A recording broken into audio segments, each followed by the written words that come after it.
இச்செய்தியை வழங்குபவர் Aalayam associates private limited property developers. Aalayam associates private limited, number 52, third floor 3B, Ram Darbar, Sterling road, Nungambakkam, Chennai 6,34,000. உண்மையாகவே ஒரு வார்த்தை சொல்லியிருந்தீங்கன்னா 60 வருஷம் வாழ்க்கையை கட்சிக்காக உழைச்சேன். நான் துணை முதல்வர் இந்த பதவி வரும்போது அது உங்களுக்கான வாய்ப்பு தரதில் எதிர்பார்ப்பு இருக்குண்ணா எல்லாருக்குமே, கட்சிக்காரங்களுக்கும். அது கொடுத்தா என்ன உங்களுடைய எதிர்பார்ப்பு?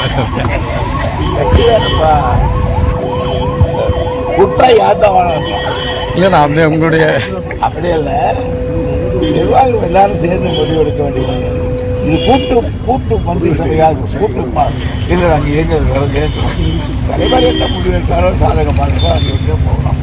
நீங்கள் மற்ற ஊரில் எப்படியா? நான் இந்த ஊரில் வந்தால் மட்டும் தான் நான் உண்மையை பேசுகிறீங்க, துள்ளலாக இருக்கிறீங்க, எப்பவுமே மகிழ்ச்சியாக இருக்கீங்க. நான் இங்கே எப்பவுமே மந்திரியாகவே நான் கன்சல்ட் பண்ணுறதில்லை. நான் அந்த மாதிரி நடந்துக்கிறது கிடையாது. வந்துதான் அதிகாரிகள் அந்த அப்படின்னு சொல்லி இந்த ஊரில் நாமளும் பார்க்குறோம். இங்கேருந்து சேலத்தை வந்தீங்கன்னா என்னுடைய ஆக்டிவிட்டிக்கு வேறு பண்ணுறாங்க. ஏன்னா துணை முதல் பதவிக்கு ஏற்கனவே முன்னுதாரணங்கள் இருக்குண்ணா, கொடுக்கலாம்ல?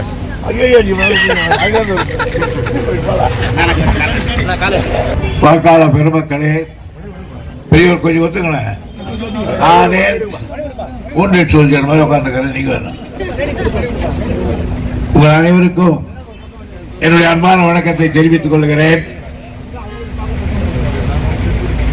என்னுடைய காலில் ஒரு சதை பிடிப்பு ஏற்பட்ட காரணத்தால் தெரியாதனமாக ஒரு டாக்டர் கிட்ட போறேன்.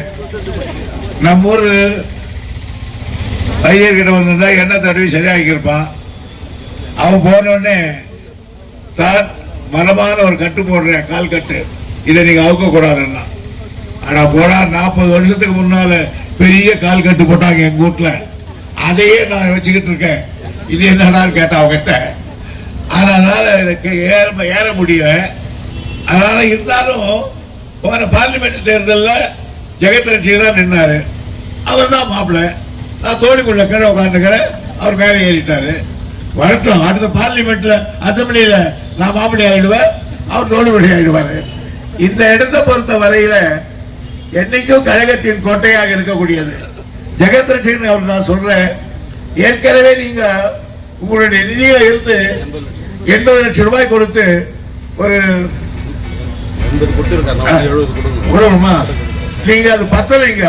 இன்னொரு 70 லட்சம் கொடுத்தீங்கன்னா பிரமாதமான இதை கட்டிடுவோம்.